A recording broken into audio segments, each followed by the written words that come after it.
ನಮಸ್ತೆ ವೀಕ್ಷಕರೇ, ಈ ದಿವಸ ನಾನು ನಿಮಗೆ ಮಾವಿನ ಹಣ್ಣಿಂದು ಕೆಚಪ್ ಹೇಗೆ ಮಾಡಬೇಕು ಅಂತ ತೋರಿಸ್ಕೊಡ್ತೀನಿ. ಇದಕ್ಕೆ ಬೇಕಾಗಿರೋ ಸಾಮಗ್ರಿಗಳು ಯಾವ್ಯಾವುದು ಅಂದರೆ, ಇಲ್ಲಿ 2 ಮಾವಿನ ಹಣ್ಣು ತಗೊಂಡಿದ್ದೀನಿ, ಸ್ವಲ್ಪ ಮೆಂತೆ ತಗೊಂಡಿದ್ದೀನಿ, 1 ಸ್ಪೂನ್ ಅಚ್ಚಕಾರದ ಪುಡಿ ತಗೊಂಡಿದ್ದೀನಿ, 1 ಸ್ಪೂನ್ ಜೀರಿಗೆ ತಗೊಂಡಿದ್ದೀನಿ, 1 ಬೆಳ್ಳುಳ್ಳಿ ಮತ್ತು ಕರಿಬೇವಿನ ಸೊಪ್ಪು, ಹಾಗೆ ಒಂಚೂರು ಶುಂಠಿ ತಗೊಂಡಿದ್ದೀನಿ. ಬೇಕಾದರೆ ಕೊತ್ತಂಬರಿ ಸೊಪ್ಪನ್ನು ನೀವು ಹಾಕ್ಕೋಬಹುದು. ಈಗ ಮಾವಿನ ಹಣ್ಣು 2 ಮಾವಿನ ಹಣ್ಣು ಸಿಪ್ಪೆ ತೆಗೆದು ಇದರಿಂದ ರಸವನ್ನು ತಗೋಬೇಕಾಗತ್ತೆ. ಮತ್ತು ಮೆಂತೆ ಮತ್ತು ಜೀರಿಗೆ ಇವೆರಡನ್ನು ಹುರ್ಕೊಂಡು ಪುಡಿ ಮಾಡ್ಕೋಬೇಕು ವೀಕ್ಷಕರೇ.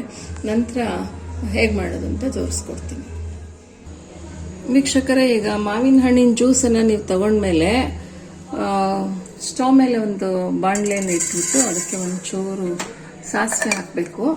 ಸಾಸಿವೆ ಹಾಕಿದ ನಂತರ 1-2 ಕರಿಬೇವು ಸೊಪ್ಪು ಎಲೆಗಳನ್ನ ಹಾಕಬೇಕು. ಇದಕ್ಕೆ ನೀವು ಎಣ್ಣೆ ಬೇಕಾದ್ರೂ ಹಾಕ್ಬೋದು, ಅಥವಾ ಮಕ್ಕಳು ತಿನ್ನೋದಲ್ವಾ, ತುಪ್ಪ ಬೇಕಾದರೂ ಹಾಕ್ಬೋದು. ತುಪ್ಪ ಹಾಕಿದ್ರೆ ಜಾಸ್ತಿ ಟೇಸ್ಟ್ ಆಗಿರುತ್ತೆ.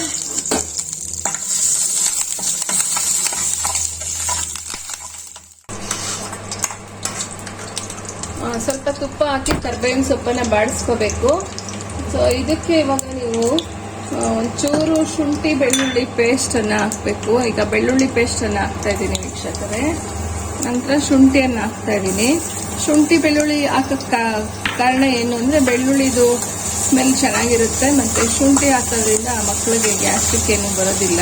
ಮಕ್ಕಳೆಲ್ಲ ದೊಡ್ಡವರು ತಿನ್ಬೋದು, ಗ್ಯಾಸ್ಟ್ರಿಕ್ ಬರಲ್ಲ, ಮತ್ತು ರುಚಿ ಕೂಡ ಚೆನ್ನಾಗಿರುತ್ತೆ. ಇನ್ನೂ ಸ್ವಲ್ಪ ತಿನ್ಬೇಕು ಅಂತ ಆಸೆ ಆಗುತ್ತೆ. ಅದರಲ್ಲೂ ಮಕ್ಕಳು ಯಾರ್ಯಾರು ಊಟ ಮಾಡಲ್ವೋ ಅಂಥವ್ರಿಗೆ ಈ ಮ್ಯಾಂಗೋ ಸೀಸನ್ ಬಂದಾಗ ಮಾವಿನ ಹಣ್ಣಿಂದ ಈ ಥರ ಕೆಚಪ್ ಮಾಡಿಕೊಟ್ರೆ ತುಂಬ ಇಷ್ಟಪಟ್ಟು ತಿಂತಾರೆ ವೀಕ್ಷಕರೇ. ಈಗ ಹಣ್ಣು ಜಾಸ್ತಿ ಸ್ವೀಟ್ ಆಗಿದ್ರೆ ಬರೀ ಹಣ್ಣಿಂದನೇ ಮಾಡ್ಬೋದು. ಸ್ವಲ್ಪ ಸ್ವೀಟ್ ಕಡಿಮೆ ಇದೆ ಅನಿಸಿದ್ರೆ ಅದಕ್ಕೆ ನೀವು ಬೆಲ್ಲನ ಪುಡಿ ಮಾಡಿ ಬೆಲ್ಲ ಹಾಕ್ಕೊಂಡ್ರೆ ಇನ್ನೂ ಚೆನ್ನಾಗಿರುತ್ತೆ. ಈಗ ನಾನು ಇದಕ್ಕೆ ಮಾವಿನ ಹಣ್ಣಿನ ಜ್ಯೂಸನ್ನು ಹಾಕ್ತೀನಿ. ಬೆಳ್ಳುಳ್ಳಿ ಮತ್ತು ಶುಂಠಿ ಪೇಸ್ಟು ಸ್ವಲ್ಪ ಚೆನ್ನಾಗಿ ಬಾಡಿದ ಮೇಲೆ ಇವಾಗ ಮಾವಿನ ಹಣ್ಣಿನ ಜ್ಯೂಸನ್ನು ನಾನು ಇದಕ್ಕೆ ಹಾಕ್ತಾ ಇದ್ದೀನಿ. ನೀರನ್ನು ಮಿಕ್ಸ್ ಮಾಡಬಾರ್ದು, ಬರೀ ಮಾವಿನ ಹಣ್ಣಿನ ಜ್ಯೂಸನ್ನು ಮಾತ್ರ ಇದಕ್ಕೆ ಸೇರಿಸ್ಬೇಕು. ನೀರು ಮಿಕ್ಸ್ ಮಾಡಿದ್ರೆ ಜಾಸ್ತಿ ದಿವಸ ಇಡೋಕ್ಕಾಗಲ್ಲ. ಬರೀ ಮಾವಿನ ಹಣ್ಣಿನ ಜ್ಯೂಸಲ್ಲೇ ಮಾಡಿದ್ರೆ ಮಿನಿಮಮ್ ನೀವು ಮ್ಯಾಕ್ಸಿಮಮ್ ನೀವು 1 ವಾರ ಇಟ್ಕೊಂಡು ತಿನ್ಬೋದು ವೀಕ್ಷಕರು. ಒಂದು 2 ನಿಮಿಷ ಹಾಗೆ ಕುದೀತಾ ಇರುವಾಗ ಬೇರೆ ಇಂಗ್ರೀಡಿಯೆಂಟ್ಸ್ನೆಲ್ಲ ಸೇರಿಸ್ಕೋಬೇಕು ವೀಕ್ಷಕರೇ. ಈಗ ಕುದಿಯಕ್ಕೆ ಶುರು ಆಗಿದೆ. ಅದಕ್ಕೆ ನಾನು ಜೀರಿಗೆ ಪುಡಿ ಹಾಕ್ತಾ ಇದ್ದೀನಿ. ಜೀರಿಗೆ ಪುಡಿ ಹಾಕಿದ್ರೆ ಸ್ಮೆಲ್ ತುಂಬ ಚೆನ್ನಾಗಿರುತ್ತೆ, ಮತ್ತು ಡೈಜೆಷನ್ ಕೂಡ ಚೆನ್ನಾಗಾಗುತ್ತೆ. ಅದಕ್ಕೋಸ್ಕರ ಜೀರಿಗೆ ಪುಡಿಯನ್ನು ಹಾಕ್ತಾ ಇದ್ದೀನಿ ನಾನು. ಇವಾಗ ಇದು ಕುದೀತಾ ಇದೆ, ಜೀರಿಗೆ ಪುಡಿ ಸೇರಿಸಿದ್ದೆ ನಾನು. ಈಗ ಇದಕ್ಕೆ ಅಚ್ಚಕಾರದ ಪುಡಿ 1 ಸ್ಪೂನಷ್ಟು ಅಚ್ಚಕಾರದ ಪುಡಿ, ಖಾರಕ್ಕೋಸ್ಕರ 1 ಸ್ಪೂನಷ್ಟು ಅಚ್ಚಕಾರದ ಪುಡಿ ಹಾಕ್ತಾ ಇದ್ದೀನಿ. ಯಾಕಂದರೆ ಬರೀ ಸ್ವೀಟ್ ಆಗಿದ್ರೆ ಮಕ್ಕಳು ತಿನ್ನಲ್ಲ, ಇಷ್ಟಪಡಲ್ಲ. ಉಪ್ಪು ಖಾರ ಹುಳಿ 3 ಸೇರಿದ್ರೆ ಬಹಳ ರುಚಿಯಾಗಿರುತ್ತೆ. ಇನ್ನು ತಿನ್ನಬೇಕು ಅಂತ ಮಕ್ಕಳಿಗೆ ಆಸೆ ಆಗುತ್ತೆ. ಬರೀ ಮಕ್ಕಳ ಸಲುವಾಗಿ ಅಲ್ಲ, ಎಲ್ಲರೂ ತಿನ್ಬೋದು, ತುಂಬ ಚೆನ್ನಾಗಿರುತ್ತೆ ವೀಕ್ಷಕರು. ಈಗ ನಾನು ಇದಕ್ಕೆ ಬೆಲ್ಲ ಆ್ಯಡ್ ಮಾಡ್ತಾ ಇದ್ದೀನಿ. ನೀರನ್ನು ಯಾವುದೇ ಕಾರಣಕ್ಕೆ ಹಾಕಬೇಡಿ, ಬೆಲ್ಲ ಹಾಕ್ತಾ ಇದ್ದೀನಿ. ಬೆಲ್ಲನೂ ಹಾಕಿ ಚೆನ್ನಾಗಿ ಇದನ್ನು ಕುದಿಯಕ್ಕೆ ಇಡಬೇಕು. ನಂತರ ರುಚಿಗೆ ತಕ್ಕಷ್ಟು ಉಪ್ಪನ್ನು ಹಾಕಬೇಕು. ಈಗ ನಾನು ಇದಕ್ಕೆ ಉಪ್ಪನ್ನು ಹಾಕ್ತಾ ಇದ್ದೀನಿ. ನೋಡ್ಕೊಂಡು ಹಾಕಿ, ರುಚಿ ಎಷ್ಟು ಮಾವಿನ ಹಣ್ಣು ರಸ ಇದೆ, ಎಷ್ಟು ಉಪ್ಪು ಹಾಕಿದ್ರೆ ಚೆನ್ನಾಗಿರುತ್ತೆ ಅಂತ ನೋಡಿಕೊಂಡು ನೀವು ಹಾಕ್ಕೋಬೇಕು.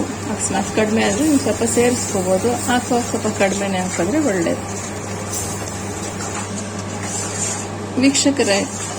ಲೋ ಫ್ಲೇಮಲ್ಲಿ ಇದನ್ನು ಒಂದು 2-3 ನಿಮಿಷ ಕುದಿಯಕ್ಕೆ ಬಿಡಬೇಕು. ಈಗ ಇದು ರೆಡಿಯಾಗಿದೆ. ಇದನ್ನು ಬೇಕಾದರೆ ಚಪಾತಿ ಜೊತೆ ತಿನ್ಬೋದು, ರೈಸ್ ಜೊತೆ ತಿನ್ಬೋದು, ಅದು ದೋಸೆಗೂ ಕೂಡ ಹಾಕ್ಕೊಂಡು ತಿನ್ಬೋದು. ತುಂಬ ಚೆನ್ನಾಗಿರುತ್ತೆ. ನೀವು ಒಮ್ಮೆ ಮಾಡಿ ನೋಡಿ.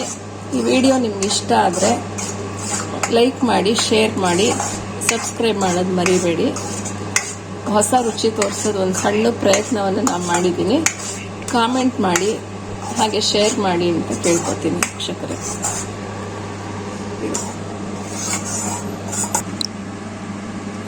ಮ್ಯಾಂಗೋ ಫ್ರೂಟ್ ಕೆಚಪ್ ರೆಡಿ ಆಗಿದೆ. ಇದನ್ನ ಚಪಾತಿ ಜೊತೆ ಅಥವಾ ದೋಸೆ ಜೊತೆ ಅಥವಾ ರೈಸ್ ಜೊತೆಗೆ ಬೇಕಾದ್ರೂ ಸರ್ವ್ ಮಾಡಿ ತಿನ್ಬೋದು. ತುಂಬಾ ರುಚಿಯಾಗಿದೆ ವೀಕ್ಷಕರೇ, ಒಮ್ಮೆ ಮಾಡಿ ನೋಡಿ.